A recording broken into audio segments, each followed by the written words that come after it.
मिट्टी का ये तन, अलमस्त है मन, इतना ही परिचय केवल है। बाहर चाहे अंधियारा हो, पर अंतर मन तो उज्जवल है। संसार के हर किसी व्यक्ति को जीवन जीने का एक दिव्य मंत्र सीख लेना चाहिए, और ये मंत्र है, ध्यान में जियो, ध्यान में मरो, और जीवन के हर कार्य को ध्यान से करो।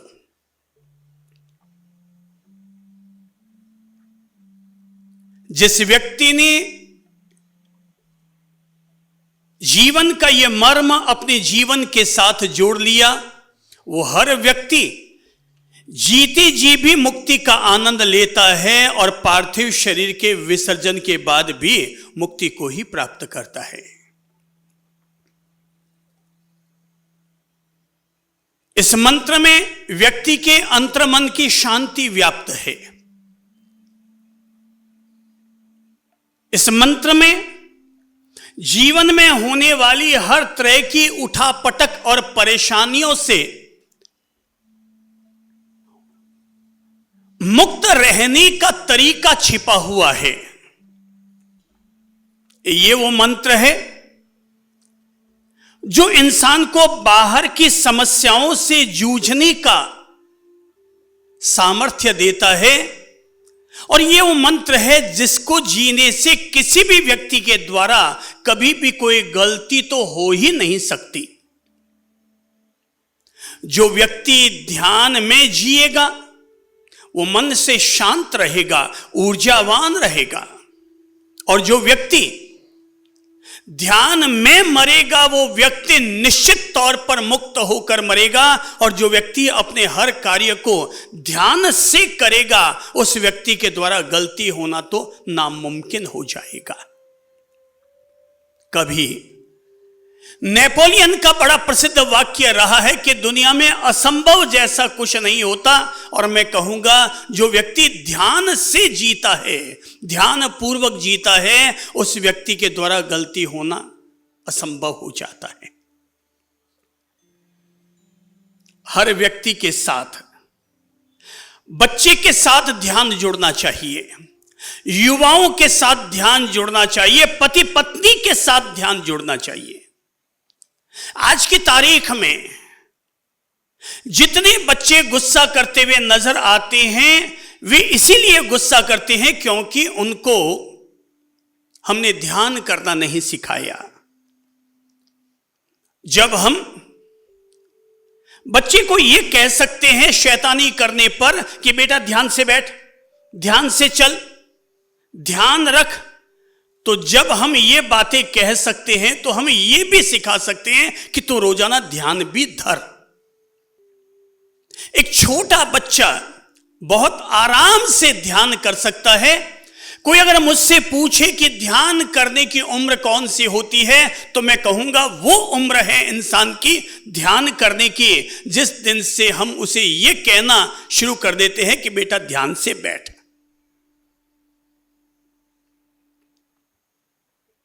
तो जब हम ये कह रहे हैं कि बेटा ध्यान से बैठ, इसका मतलब ये हुआ कि हम उसे ध्यान की तरफ भी हम गति दे सकते हैं। बच्चे की बुद्धि को पावरफुल बनाने के लिए, बच्चे की थर्ड आई को एक्टिवेट करने के लिए ध्यान से बढ़कर और कोई मार्ग ही नहीं है। पति पत्नी जिनमें आए दिन तू मैं होती रहती है, बात तलाक तक पहुंच जाती होगी, पर हर पति पत्नी शादी करने से पहले अगर ध्यान करना सीख जाएं, तब वो शादी करने के बाद केवल शरीरों से प्यार नहीं करेंगे बल्कि एक दूसरे के दिलों से, एक दूसरे की आत्मा से प्यार करना शुरू करेंगे। और जिन लोगों के भीतर आत्माओं में प्यार पैदा हो जाता है, वे लोग एक जन्म तक साथ नहीं देते, वे 7-7 जन्मों तक भी साथ देने को तैयार हो जाते हैं। ये वही लोग कर पाते हैं जिन्होंने ध्यान करना सीखा है। गुर चाहिए, एक ही गुर। ध्यान में जियो, ध्यान में मरो और जीवन के हर कार्य को ध्यान से करो। बुजुर्गों को तो ध्यान ही करना चाहिए, सुबह भी, दोपहर भी, शाम को भी, क्योंकि बुजुर्गों का माइंड जरूरत से ज्यादा मोह माया में उलझा हुआ रहता है। उनका भीतर का सॉफ्टवेयर अब सॉफ्ट नहीं है, हार्ड बन गया है।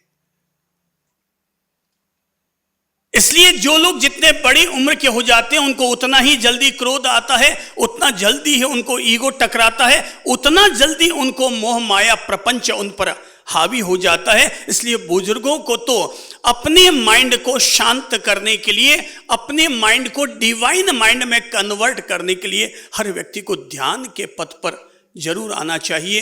पूरी दुनिया को सुबह की शुरुआत ध्यान से ही करनी चाहिए। जो लोग भी खुद को भीतर से पावरफुल बनाना चाहते हैं वे सब लोग ध्यान करें। ध्यान में जियो और ध्यान में मरो। कोई मुझसे अगर पूछे कि साहब आप किस तरह से अपने पार्थिव शरीर का त्याग करना चाहेंगे, तो मैं कभी भी किसी के लिए दुआ नहीं करता कि शतायु भव, क्योंकि मैंने अनेक बूढ़े बुजुर्गों को बड़े तड़फती हुई जिंदगी जीते हुए देखा है। इसलिए मैं कभी ये दुआ नहीं करूंगा कि तू शतायु भवा, चिरंजीवी भवा, बल्कि मैं ये कहूंगा कि ध्यान में जियो और ध्यान में मरो। तुम चलते फिरते चले जाओ, तुम मरो उससे पहले तुम्हारे घर में घोषणा हो जानी चाहिए कि अब मैं कल सुबह 10 बजे मेरे पार्थिव शरीर का त्याग करूंगा। सब लोग घर के लोग इकट्ठे हो जाना, मैं सबसे क्षमा प्रार्थना करूंगा और कहूंगा मुझे ध्यान करने दो, और ध्यान करते करते ही तुम मुक्त हो जाना और पार्थिव शरीर विसर्जन करने के लिए लोगों के लिए छोड़कर चले जाना।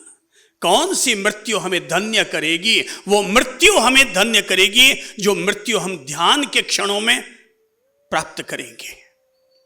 ध्यान के क्षणों में प्राप्त की गई मृत्यु मृत्यु नहीं है, बल्कि ध्यान के क्षणों में प्राप्त की गई मृत्यु मुक्ति है।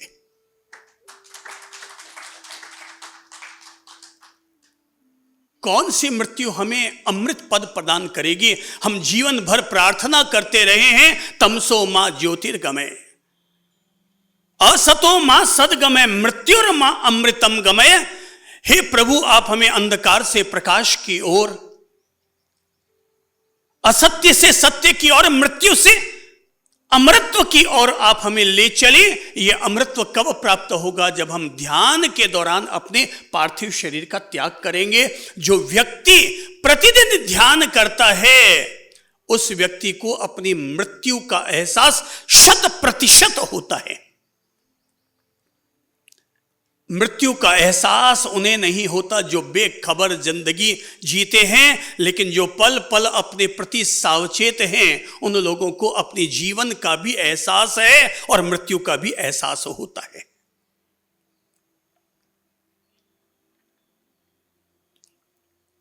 एक बहुमंजिला इमारत की ऊपरी छत पर एक ज्ञानी संत को, ज्ञानी गुरु को आमंत्रित किया गया। बहुत प्यारी घटना है, ध्यान से सुनिएगा।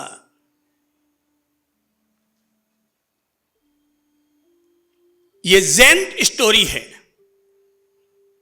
तो जैन स्टोरी ये कहती है कि बहुमंजिला इमारत पर एक ज्ञानी संत को दिव्य सत्संग के लिए आमंत्रित किया गया और ज्ञानी संत उस दिन मेडिटेशन पर ही, ध्यान पर ही लोगों को प्रेरणा दे रहे थे। वे ध्यान में उतरने के लिए लोगों के लिए तैयारी करवाने जा ही रहे थे कि इतने में ही तेज भूकंप आया। और ऐसा तेज भूकंप आया कि बिल्डिंग में कंपन हुआ और लोग वहां से भागे। हां, तैयारी करने बैठे थे ध्यान के लिए, पर आ गया भूकंप। अब लोग ध्यान करेंगे या जीवन बचाएंगे?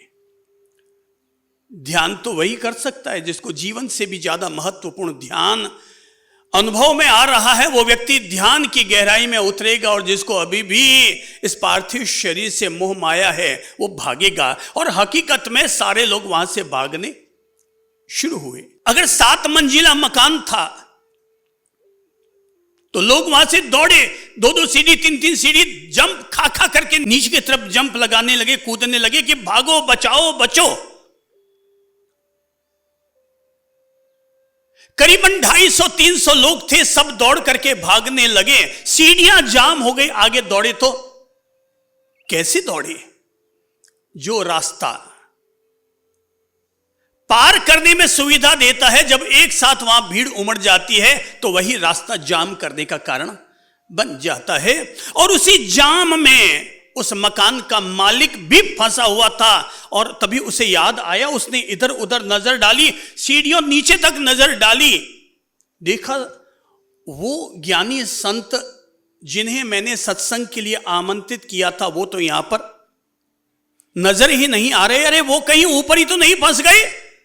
नहीं नहीं नहीं नहीं, मैं भले ही मर जाऊं पर वो कहीं ना मर जाए। अगर मैं बच भी गया और वो मर गए तो मैं मुंह दिखाने के काबिल नहीं रहूंगा। सो उल्टे पांव लौट करके उस साधना कक्ष की तरफ बढ़ा, ध्यान कक्ष की तरफ बढ़ा, सत्संग कक्ष की तरफ बढ़ा। तो देखा कि जब वो वहां पहुंचा तो पहुंचते वो देख रहा है कि वो ज्ञानी संत तो ध्यान में बैठे हैं, सिद्धासन लगाया हुआ है, दोनों हाथों को उन्होंने घुटनों पर रखा हुआ है, उनका सिर हल्का सा आसमान की ओर है और वो गहरे ध्यान में उतरे हुए हैं।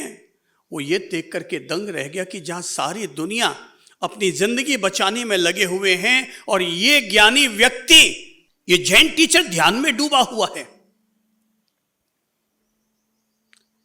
ये सारी घटना में मिनट 2 मिनट समय बीता होगा, भूकंप शांत हो गया, वो गृहपति ने चैन की सांस ली, पर अब वो ध्यान करने लगा उस ज्ञानी संत का। और जब 3 मिनट के बाद उस ज्ञानी संत ने अपनी आंख खोली तो सामने कौन बैठा था? अब मकान मालिक, गृहपति। और जब आंख खुली तो आंख खुलते ही उस संत ने कहा, हाँ भाई मुझे याद नहीं आ रहा है मैं कहाँ पर बोल रहा था, मुझे जरा याद दिला दो कि मैं कहाँ पर बोल रहा था ताकि मैं वहां से आगे सत्संग अपना आगे बढ़ाऊं। गृहपति बड़ा अचंभित, बड़ा चमत्कृत, उसने कहा कि गुरुजी ये बात तो छोड़ो कि आप कहां सत्संग दे रहे थे, क्या दे रहे थे, वो छोड़िए, पर आप तो केवल ये बताइए कि क्या आपको एहसास हुआ कि नहीं कि भूकंप आया है? बोले हाँ भाई मुझे एहसास हुआ, इसीलिए तो मैं ध्यान में उतरा। तो बोले आप दौड़े नहीं? बोले मैं भी दौड़ा था।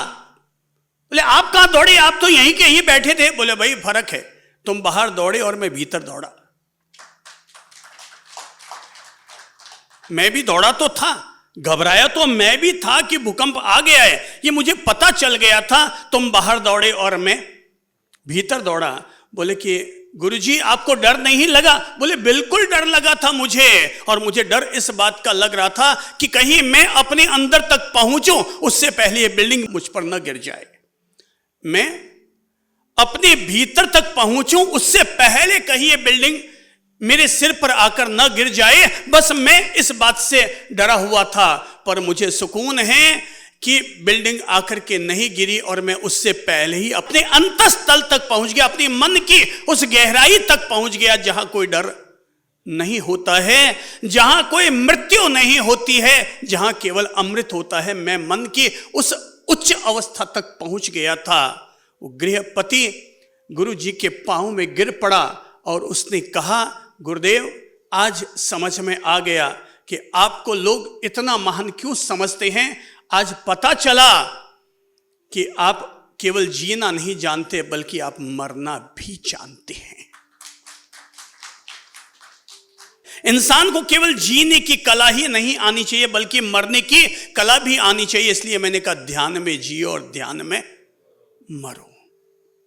ध्यान में जियोगे तो जीवन अमृत बनेगा और ध्यान में मरोगे तो मृत्यु अमृत बनेगी।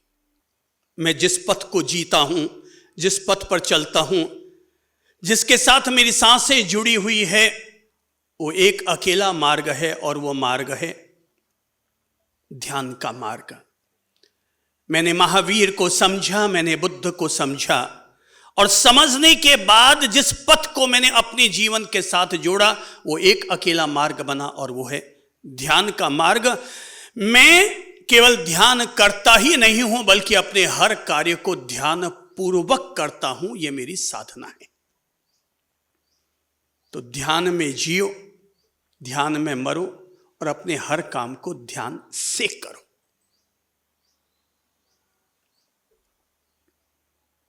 सोचो,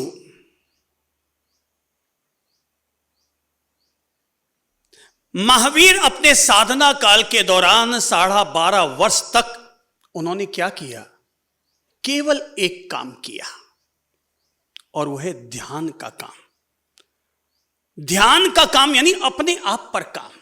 ध्यान देना यानी अपने आप पर ध्यान देना। ध्यान देकर हम अपने आप से जुड़ रहे हैं। अपने आप पर हम जो भी काम करना है अपने आप पर काम करें। जो दोस्ती कर रहे हैं खुद से, मित्रता कर रहे हैं खुद से, ठोका पीटी कर रहे हैं खुद से, जो है अपने आप पर हम काम कर रहे हैं।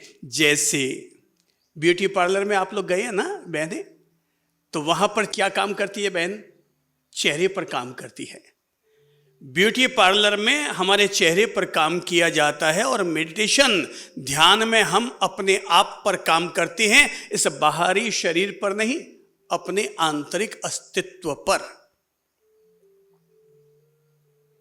ध्यान करने वाला व्यक्ति भली भांति जानता है मैं सांस लेता हूं पर मैं सांस नहीं हूं, मैं विचार करता हूं पर मैं विचार नहीं हूं, मैं शरीर में रहता हूं पर मैं शरीर नहीं हूं।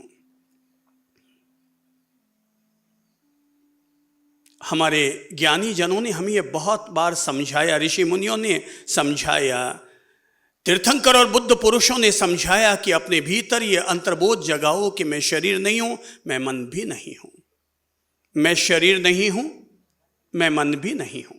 तो अगर हमारे भीतर यह सत्य आत्मसात हो गया कि मैं शरीर नहीं हूं, तो परिणाम यह होगा शरीर के प्रति रहने वाली मोह माया खत्म होगी।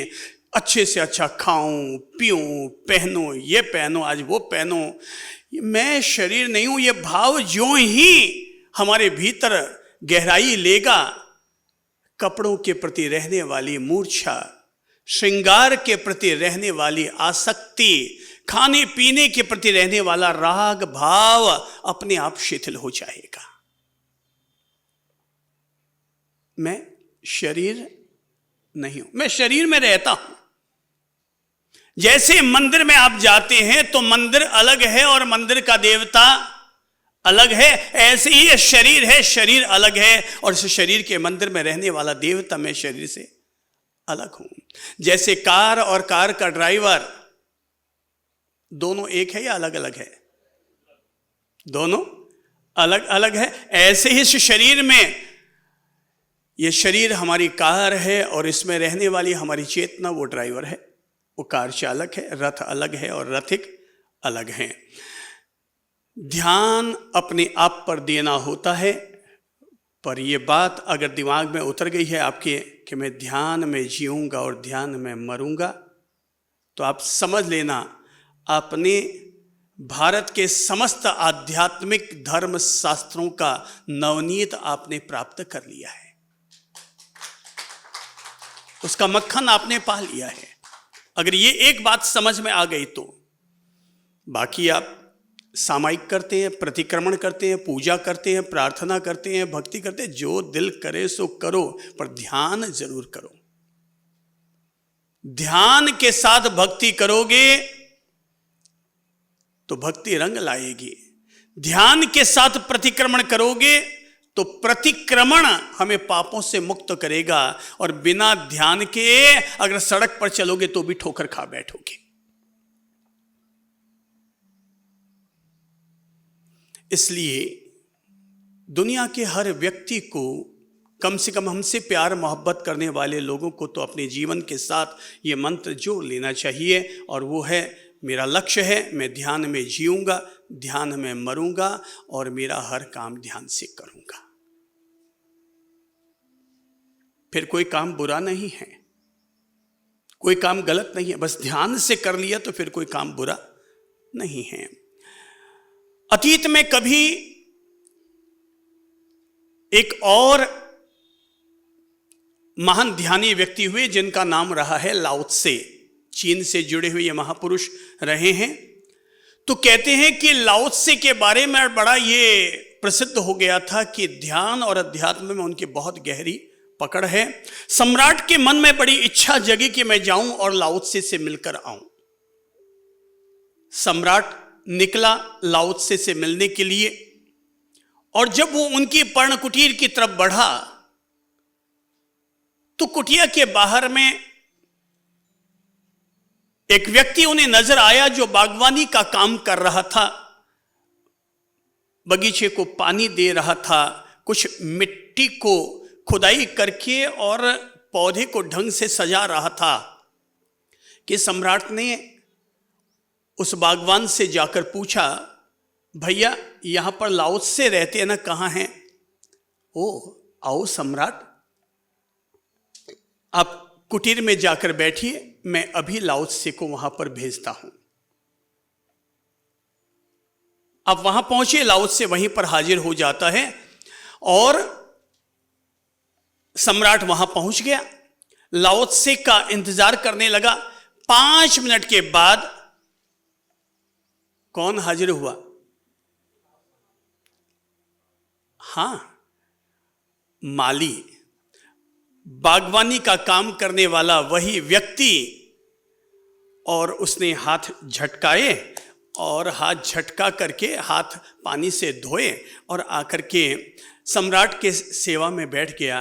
बोले आओ महाराज, आपका स्वागत है। बोले कि लाओ त्से? बोले मैं ही लाओ त्से हूं। आप लाओ त्से? अरे आप तो एक साधारण काम करने वाले व्यक्ति थे, बागवानी का काम कर रहे थे, तो आप लाओ त्से कैसे हो जाएंगे? आप तो बड़े आध्यात्मिक ज्ञानी व्यक्ति कहलाते हैं लाओ त्से तो। बोले ये किसने कहा कि महान ज्ञानी या ध्यानी व्यक्ति बागवानी का काम नहीं कर सकता?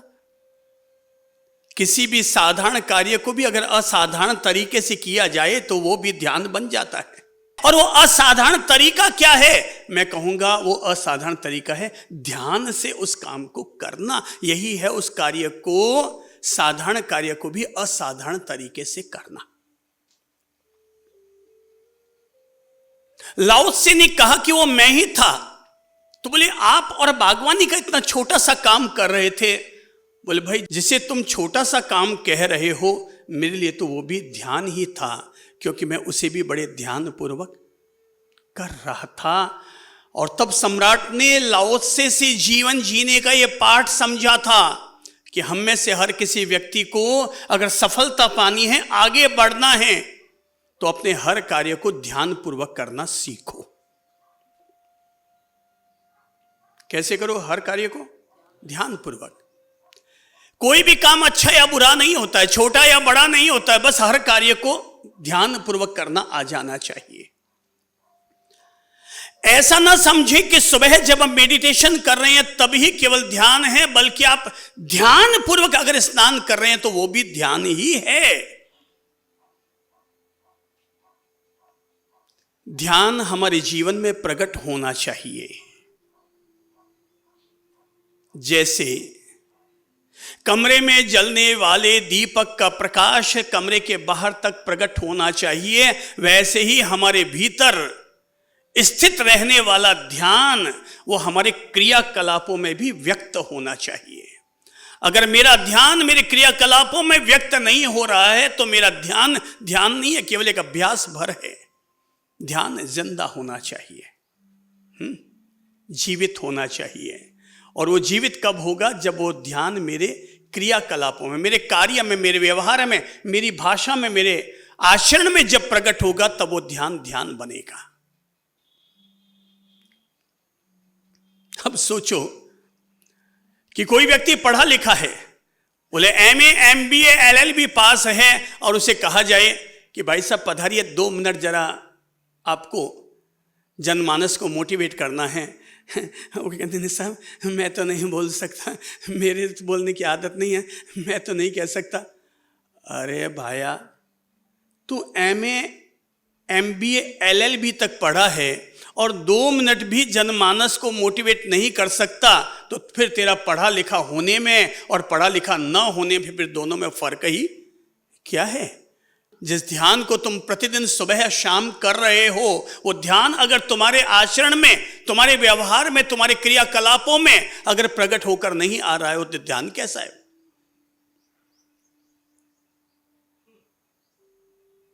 मैं इसीलिए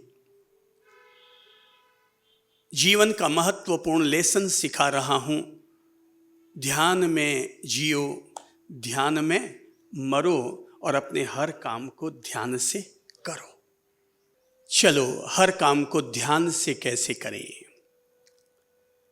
हमारे द्वारा किसी भी कार्य को सजगता पूर्वक करना, इसी का नाम है ध्यान से करना।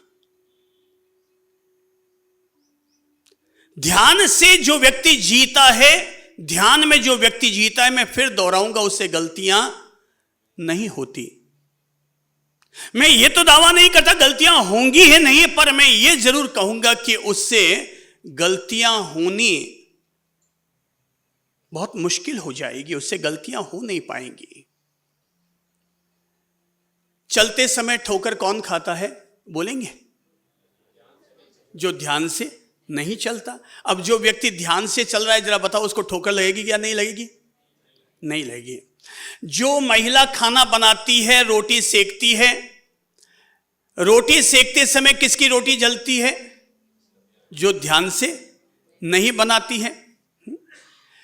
जरा याद कीजिए कि रोटी सेकते सेकते यहां हाथ में कितनी बहनों के डाम लगा है? कितनी बहनों के? हाथ खड़ा कीजिए तो। अच्छा, लगभग सभी के ही यहां पर डाम लगाए। क्या बता सकिए डाम क्यों लगा यहां? ध्यान से हम रोटी नहीं सेक रहे थे, या ध्यान चूक गया और हाथ जल गया? बात समझ में आ गई ना, कि बिना ध्यान के काम करोगे तो हाथ जलेगा, यानी गलती वही होगी जहां हम ध्यान अपना खंडित कर बैठेंगे। हाथ से गिलास उसी की छूटती है जो ध्यान नहीं रखता, और जो ध्यान रखता है उसके हाथ से गिलास नहीं छूटती। वो पहले पूरी पकड़ के साथ उसे ग्रहण करेगा, उसके बाद गिलास थामेगा। तो हमारी पकड़ उसके साथ सही हो जानी चाहिए, और वो तभी होगी जब हम ध्यान पूर्वक उस गिलास को पकड़ेंगे। कार का एक्सीडेंट किन लोगों के होता है? जो ध्यान से गाड़ी नहीं चलाते उनके कार का एक्सीडेंट होता है, और जो ध्यान से चलाते हैं उनके एक्सीडेंट नहीं होता। जरा सोचो कि गाल पर शेविंग करते समय कट कितने पुरुषों के लगा है? हाथ खड़ा कीजिए तो। अच्छा, लगभग सभी के लगा है, सभी भुक्तभोगी हैं। तो अब जरा ये भी बता दो कि गाल पर शेविंग करते समय कट क्यों लगा? ध्यान कहीं और चला गया। बिल्कुल सही बात है, ध्यान कहीं और चला गया और हमारे कट लग गया। बस ये छोटे छोटे मिथक, ये छोटे छोटे उदाहरण हमें इस बात की प्रेरणा देते हैं कि अपने हर कार्य को ध्यान से करो। और अगर ये बात सीख ली तो समझ लेना, महावीर और बुद्ध दोनों का धर्म आपके जीवन में आ गया। महावीर और महादेव दोनों का धर्म आपके जीवन में आ गया। महावीर और मोहम्मद दोनों महापुरुषों का जीवन आपके आचरण के साथ जुड़ गया। केवल एक चीज चाहिए, ध्यान से अपना हर कार्य करो। ऑटो चलाओ तो वो भैया ऑटो चलाते हैं, हमें क्या ध्यान रखना है उसमें? ऑटो चलाते समय में क्या ध्यान रखना है? ध्यान पूर्वक ऑटो चलाओ। ये सीखने की बात है। वो भैया जो ऑटो चलाते हैं शहर में, अगर वो ध्यान पूर्वक चलाते हैं तो मैं फिर ये दोहराऊंगा, केवल सुबह बैठकर ध्यान करना यही ध्यान नहीं है, बल्कि ध्यान पूर्वक ऑटो चलाना वो भी ध्यान है। एक बच्चा अगर ध्यान पूर्वक पढ़ाई कर रहा है तो वो भी ध्यान है। एक माली अगर ध्यान पूर्वक बागवानी कर रहा है तो वो भी ध्यान है। एक कुम्हार अगर ध्यान पूर्वक अपनी सुराही बना रहा है तो वो भी ध्यान है, और एक माझी अगर ध्यान पूर्वक अपनी नौका खेरा है तो वो भी ध्यान है। भाई साहब, आप तिलक लगा कर आए हैं, सिर पर तिलक लगा हुआ ना चंदन का। अब जरा बताइए, तिलक अगर बिना ध्यान के लगाते तो क्या होता? हाँ, ठीक कहा आपने कि सही जगह नहीं लगता, टेढ़ा मेढ़ा लगता। तो क्या आपको अपने ही इस उदाहरण से समझ में आ गई है बात कि ध्यान हमारे लिए कितना जरूरी है? कितना जरूरी है? आपने कहा कि बहुत जरूरी है। बहुत जरूरी में कितना परसेंट जरूरी है? 101% हमारे लिए जरूरी है, क्योंकि ध्यान हटते ही गड़बड़ हो गई। ये बहनों की जिनकी टीकी लगी हुई ना, कई बार टीकी इधर उधर हो जाती है। क्यों? ध्यान चूक गए। आईने का आविष्कार इसीलिए किया गया ताकि व्यक्ति ध्यान पूर्वक अपनी टीकी लगा सके, चेहरे को संवार सके, और अगर आईना नहीं तो ध्यान भी नहीं। अर्थात जीवन के कदम दर कदम पर जिस कार्य की जरूरत है वो है ध्यान। तो वापस दोहराता हूं, ध्यान में जियो, ध्यान में मरो, और अपने हर काम को ध्यान से करो। एक लाइन, केवल एक लाइन है ये, वापस बोल दो सब। ध्यान में जियो, ध्यान में मरो, और अपने हर काम को ध्यान से करो। नंबर 1, जीवन की हर क्रिया, हर गतिविधि को ध्यान से करो। अगर हम चल रहे हैं तो चलते समय ध्यान से चलो। महावीर प्रभु ने तो कहा था कि ध्यान से अगर तुम चल रहे हो और ध्यान पूर्वक चलते हुए अगर तुम्हारे पांव के नीचे कोई चींटी भी आकर मर गई तो तुम्हें पाप नहीं लगेगा, क्योंकि तुम सजगता पूर्वक, तुम ध्यान पूर्वक चल रहे थे, इसलिए तुम्हें उसका पाप नहीं लगेगा। तो ध्यान पूर्वक क्रिया करना हमें निष्पाप बनाने का आधार है, निष्पाप रखने का दिव्य मंत्र है, और वह है ध्यान पूर्वक किसी भी काम को करना। तो चलो तो ध्यान पूर्वक, बैठो तो ध्यान पूर्वक। आप गए घर पर और जाते सीधे सोफे पर बैठ गए धम, और आपकी धर्मपत्नी जी, आपकी मम्मी 15 मिनट पहले ही वहां पर सिलाई का काम कर रही थी, सुई इधर उधर खो गई और अपन जाके बैठे धम, और बैठते क्या हुआ? इंजेक्शन लग गया। बैठते ही हमारे इंजेक्शन लग गया। तो हमें कैसे बैठना चाहिए? ध्यान पूर्वक। इसलिए कहीं भी बैठो तो सीधे जाते ही मत बैठो, बैठने से पहले एक नजर वहां पर जरूर डालो। देखो, ये है हमारे पास, इसे हम कहते हैं रजोहरण। रजोहरण यानी रज का जो हरण कर लेता है। रज यानी जो अत्यंत बारीक होती है, उस रज को भी ये दूर कर देता है। तो इसका उद्देश्य यही होता है कि हम गुरुजन लोग कहीं भी अगर बैठते हैं तो बैठने से पहले उस स्थान को, पहले वहां का शुद्धिकरण करते हैं, पहले वहां का प्रमार्जन करते हैं। वहां अगर कोई भी छोटे से छोटा जीव जीवाणु बैठा हो तो पहले उसे हटाते हैं और उसके बाद बैठते हैं। अब इतना जागरूकता रखने पर, इतना ध्यान रखने पर अगर फिर भी कोई सूक्ष्म जीवाणु मर गया तो ज्ञानी कहते हैं हमें उसका पाप नहीं लगता। पर बिना ध्यान के अगर व्यक्ति चल रहा है और उससे अगर जीव की हिंसा नहीं हो रही तब भी उसे पाप लग रहा है।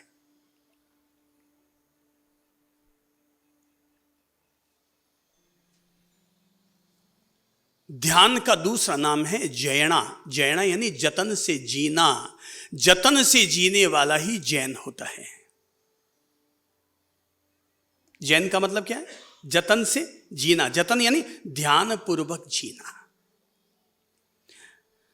तो कोई व्यक्ति चाहे किसी भी पंथ परंपरा कौम का क्यों ना हो, एक बात अपने दिल में उतार लो और वो है मैं ध्यान पूर्वक अपनी हर क्रिया, हर गतिविधि करूंगा।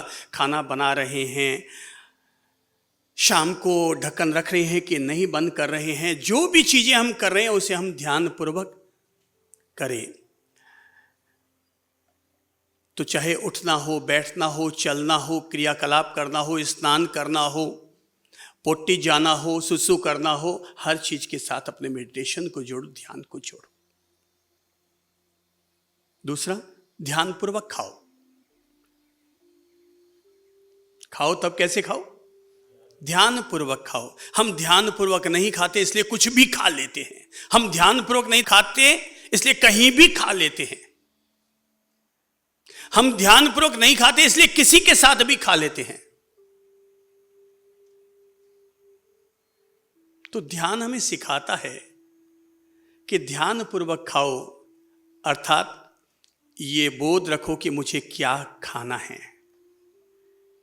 और मुझे क्या नहीं खाना है।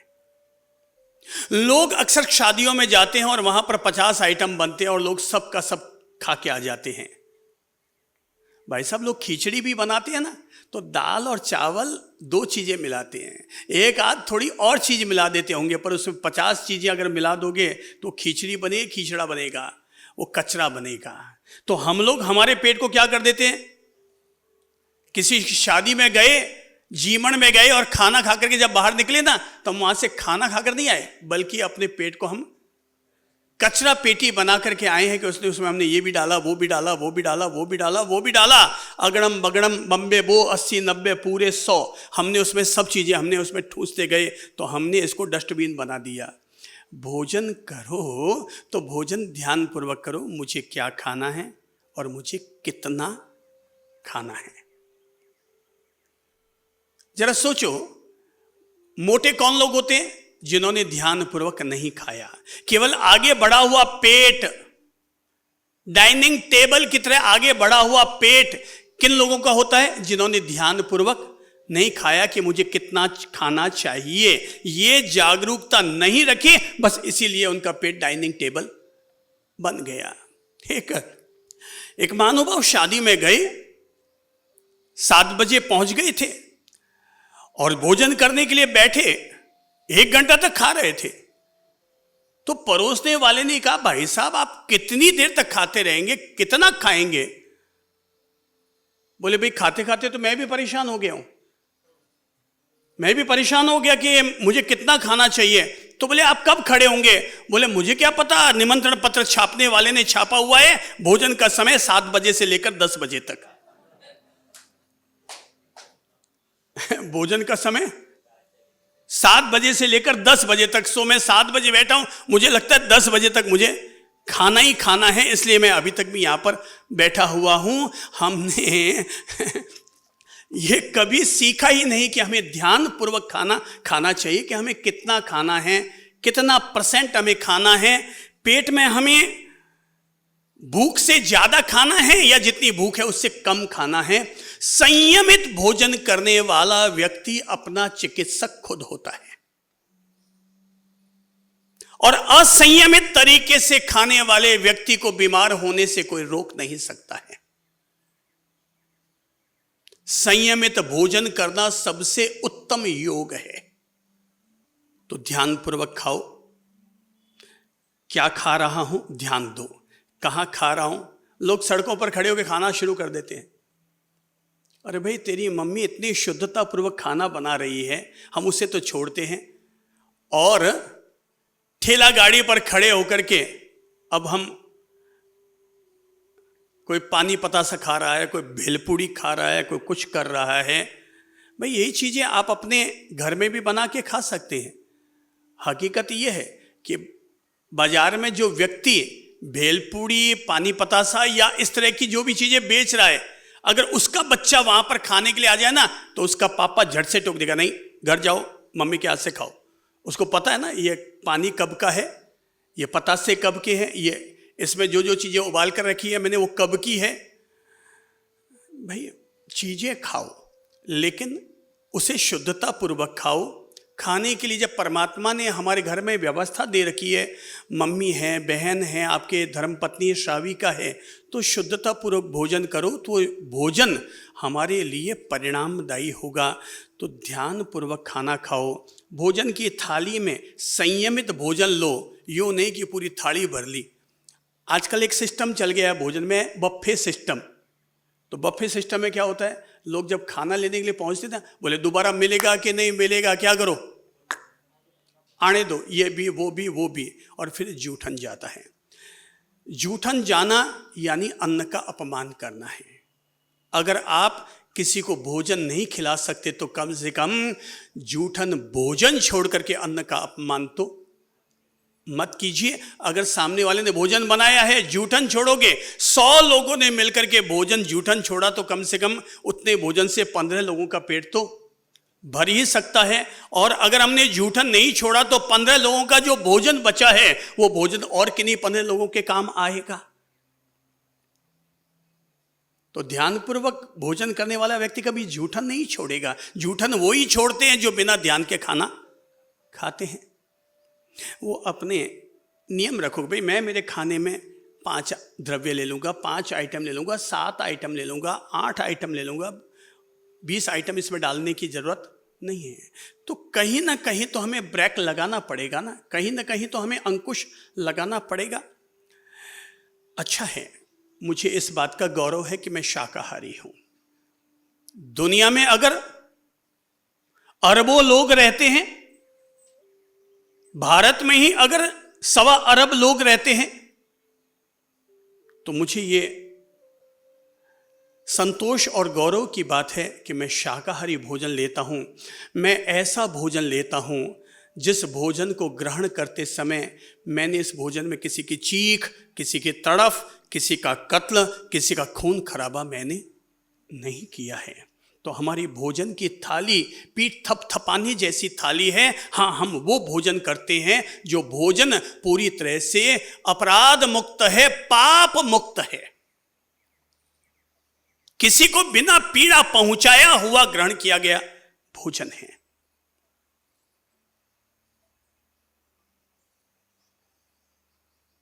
पीड़ा देकर के जो भोजन मिला है,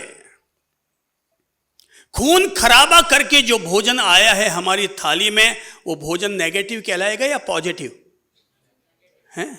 नेगेटिव। और अगर नेगेटिव भोजन हम ग्रहण करेंगे तो हमें उससे ऊर्जा कौन सी मिलेगी, नेगेटिव या पॉजिटिव? नेगेटिव। तो अगर हमें पॉजिटिव ऊर्जा चाहिए तो हमें क्या करना चाहिए?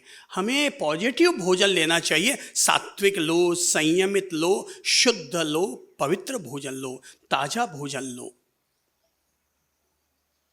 अगर आपको पानी पता सा खाने की इच्छा हो ना, तो जो व्यक्ति पानी पता से बेचे ना, आप उसके घर पर जाइए और उससे कहिए भैया मैं आज आपके घर पर पानी पता सा खाऊंगा।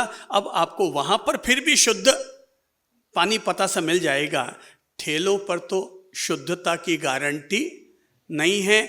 और अगर कोई व्यक्ति ठेला लगा करके भी अपनी शुद्धता और मर्यादा का पूरा पूरा विवेक रखता है, तो मैं कहूँगा वो ठेला ठेला नहीं, वो ठेला भी एक मंदिर है कि जो पूरी शुद्धता और मर्यादा के साथ अपना व्यापार कर रहा है, तो वो उसका ठेला भी एक मंदिर है।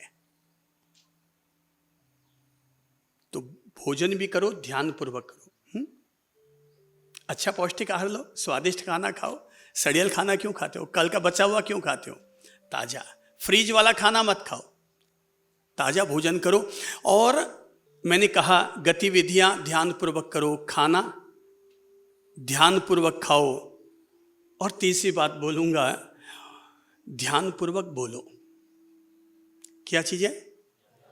केवल ध्यान करो ही मत, बल्कि ध्यानपूर्वक बोलो। तो ध्यानपूर्वक बोलने वाला व्यक्ति गलत शब्द का इस्तेमाल नहीं करता। किसी का मजाक उड़ाना, किसी की निंदा करना, किसी की चुगली करना, किसी का हंसी ठट्ठा करना, किसी का पानी उतारना, ये सारे कार्य वो करते हैं जिन लोगों में ध्यान का अभ्यास नहीं होता। ध्यान धरने वाला व्यक्ति, ध्यानपूर्वक बोलने वाला व्यक्ति हमेशा दूसरों को सम्मान देने वाली भाषा बोलता है। भाई, शब्द शब्द है, दिलों को जोड़ो तो हर शब्द का अर्थ है, वरना सारे शब्द व्यर्थ हैं। दिलों को जोड़े तो वो शब्द का अर्थ है, वरना सारे शब्द व्यर्थ हैं। शब्द बोलो तो ऐसे बोलो जो मरहम लगाने का काम करे, किसी के जख्म लगाने का काम ना करे।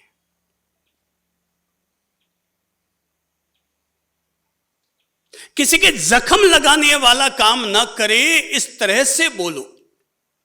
भगवान ने हमें बोलना सिखाया है, बोलने की कला दी है, बोलने की क्षमता दी है। प्रकृति ने यह बहुत बड़ा वरदान दिया है। लोगों को बोलना तो आ जाता है, पर क्या नहीं बोलना है, किस तरह से हमें बोलना है, इसे सीखने के लिए हमें जागरूकता और ध्यान रखने की ज़रूरत है।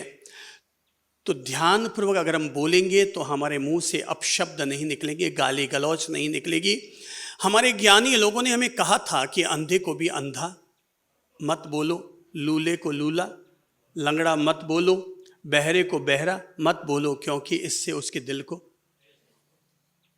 ठेस पहुंचती है। अरे अंधे बहरे गूंगे को तो छोड़ो, अगर कोई रंग से काली है या काला है, उसको भी अगर काड़ू काड़ू बोलो ना, काली काली काली काली बोलो, तो उसके भी दिल को ठेस पहुंचती है।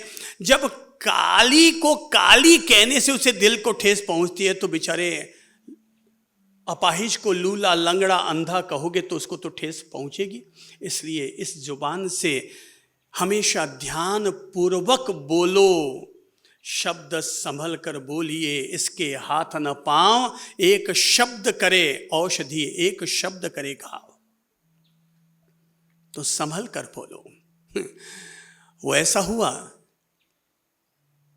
एक पति पत्नी पानी पतासा खा रहे थे, ठेले पर खड़े हुए।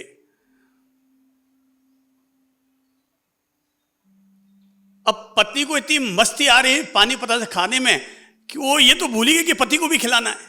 वो तो आते ही वो जैसे वो बना के देता और फिर अंदर, फिर आते ही अंदर पति ने कहा खा ले ना गिन, खा ले ना गिन, खा ले।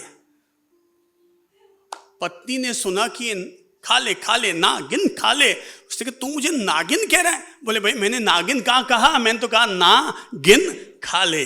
गिनने की जरूरत नहीं है, बल्कि तू तो खाती जा खाती जा खाती जा। एक शब्द के दो अर्थ निकल रहे हैं। सावधान, ध्यान पूर्वक बोलो, ये जीवन की समझदारी है। ऐसे ही अंतिम सुझाव दे रहा हूँ, ध्यान पूर्वक अपना व्यापार करो। व्यापार भी कर रहे हो तो ध्यान पूर्वक करो, ऐसा व्यापार मत करो जिस व्यापार से किसी का हनन हो, किसी का शोषण हो, किसी तरह का पाप लगे। आप धन का अर्जन करो, पर ऐसा वाला धन का अर्जन मत करो जिस धन के साथ साथ हम 10 तरह के पाप भी अपने घर में लेकर के आए। ऐसा धन कमा के भी क्या कर लेंगे जिसके कारण हमने किसी का शोषण किया। भाई किसी का पोषण हो जाए तो अच्छा है, पर कम से कम किसी का शोषण तो नहीं होना चाहिए। तो व्यापार करो, प्रेम से करो, किसी के साथ छल नहीं, कपट नहीं, धोखाधड़ी नहीं, पराये माल पर अपनी बुरी नज़र डालना नहीं। ध्यान पूर्वक व्यापार करो। ये मार्ग हमें सिखाता है कि इंसान की मॉरलिटी, इंसान की नैतिकता इंसान के पास रहनी चाहिए। बस हम अपनी बात को पुनः अंडरलाइन करते हुए अपने जीवन के साथ जोड़ते हैं। ध्यान में जियो, ध्यान में मरो, अपने हर काम को ध्यान से करो। यही जीवन जीने की कला है। श्री प्रभु शरण।